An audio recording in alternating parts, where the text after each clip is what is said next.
Okay, അപ്പൊ എന്താ കുട്ടിയുടെ പേര്?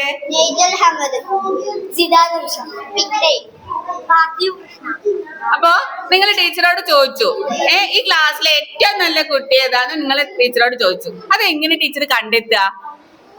നോട്ടൊക്കെ നല്ല വൃത്തിക്ക് എഴുതും, നല്ലോണം പഠിക്കും, ക്ലാസ്സിൽ അടങ്ങിയിരിക്കും, വികൃതി കുട്ടികളാവില്ല, നന്നായി പഠിക്കും, നോട്ടൊക്കെ നന്നായിട്ട് എഴുതും. പിന്നെന്താ പറഞ്ഞ?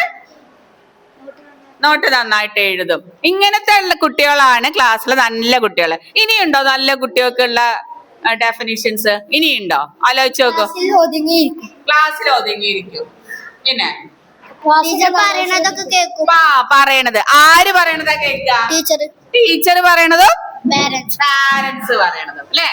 പിന്നെ എനക്ക് എന്തേലും പറയാനുണ്ടോ? ഇനി എന്തേലും നല്ല കുട്ടിക്കുള്ള ലക്ഷണങ്ങളുണ്ടോ?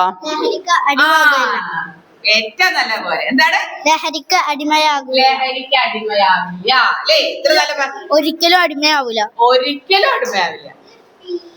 നമ്മളിപ്പോ ഒരു പഠിപ്പ് തുടങ്ങിയ ഇപ്പൊ ഫുട്ബോളൊക്കെ തുടങ്ങി, അപ്പൊ പിന്നെ നമ്മള് ലഹരിക്ക് പോകൂല. നമ്മള് ഫുട്ബോള്, ക്രിക്കറ്റ് അങ്ങനത്തെ കളികളിൽ ഏർപ്പെട്ടാൽ നമ്മൾ ഒരിക്കലും എവിടെ പോവില്ല? ലഹരിക്ക് പോവില്ല. ഇനിയുണ്ടോ നിങ്ങൾക്ക് പറയാൻ നല്ല കുട്ടിയുടെ ലക്ഷണം? നിങ്ങളുടെ ക്ലാസ്സിൽ ഇതുപോലെ നല്ലൊരു കുട്ടി ഉണ്ടെന്ന് നിങ്ങൾക്ക് അറിയാം അല്ലേ? ആരാണ് ആ നല്ല കുട്ടി? നഫ്ലു. എവിടെ നഫ്ലു? നഫ്ലു വരൂ. 5 ഇടിയിലെ നല്ല കുട്ടി. നഫ്ലു ഇവിടെ മുന്നിക്ക് വരൂ.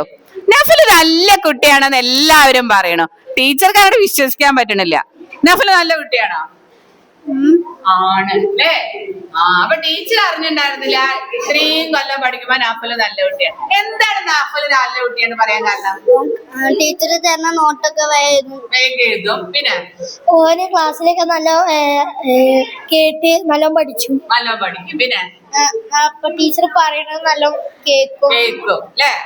പിന്നെ പഠിക്കുമ്പോഴല്ലാതെ നല്ല ശ്രദ്ധിച്ചിരിക്കും അല്ലെ? അവന്റെ മുഖം കണ്ടാൽ തന്നെ അറിയാം അവന് നല്ല ശ്രദ്ധയാണ് അല്ലെ? അപ്പൊ പഠിക്കണമെങ്കിൽ എന്ത് വേണം? നല്ല ശ്രദ്ധ വേണം. നഫലു അല്ലെ? അപ്പൊ നമുക്ക് എല്ലാവർക്കും നഫലുവിനെ പോലെ ആയിക്കൂടെ? നല്ല കുട്ടി. നഫലു കളിക്കോ? കളിക്കും അല്ലെ? കളിക്കും ചെയ്യും അല്ലെ? അപ്പൊ കളിക്കും ചെയ്യണം, പഠിക്കും ചെയ്യണം, അനുസരണമുള്ള കുട്ടികളാണ്. ലഹരിക്ക് അടിമപ്പെടരുത്. മാതാപിതാക്കൾ പറയണതും ടീച്ചേഴ്സ് പറയണതും കേൾക്കണം. അപ്പൊ 5 അടിയിലെ കുട്ടികളൊക്കെ ആരെ പോലെ ആവണം? ആവില്ലേ? ഇനി എന്തെങ്കിലും നല്ല കുട്ടികളാവാൻ നിങ്ങക്ക് പറയാനുണ്ടോ? ഇല്ല. എല്ലാ കുട്ടികൾക്കും നിങ്ങൾക്ക് എന്തെങ്കിലും ഉപദേശം കൊടുക്കാണ്ടോ? അടിമാവരുത്. അതൊന്ന്. പിന്നെ പഠിത്തത്തിൽ ശ്രദ്ധിക്കണം. പിന്നെ പഠനമാവണം ലഹരി. ഇത് പറഞ്ഞ ആളാരാ? പഠനമാവണം ലഹരി അല്ലേ? നമുക്ക് വല്ല മുദ്രാവാക്യം ഉണ്ടാക്കാണ്ടോ ഇതില്? മുദ്രാഗീതൊക്കെ നമ്മൾ 4ാം ക്ലാസ്സിലും 5ലൊക്കെ ഉണ്ടാക്കിയില്ലേ? നമുക്കൊരു മുദ്രാഗീതം ഏതെങ്കിലും ഉണ്ടാക്കാണ്ടോ ഇതില്? പഠനമാണ് ലഹരി. പിന്നെ വേറെ എന്തെങ്കിലും വാക്ക് ഇതിൽ കൂട്ടാണ്ടോ? കളിക്കണം അല്ലെ? കളിയല്ല ലഹരി നമുക്ക് ചേർക്കണ്ട. വേറെ എന്തായാലും 5 ഇടിയിലെ കുട്ടികളൊക്കെ നല്ല കുട്ടികളായിട്ട് പഠിക്കും, ലഹരിക്ക് അടിമയാവില്ല, അനുസരണമുള്ള കുട്ടികളാവും അല്ലെ? ഓക്കെ, പറയൂ. Okay, by.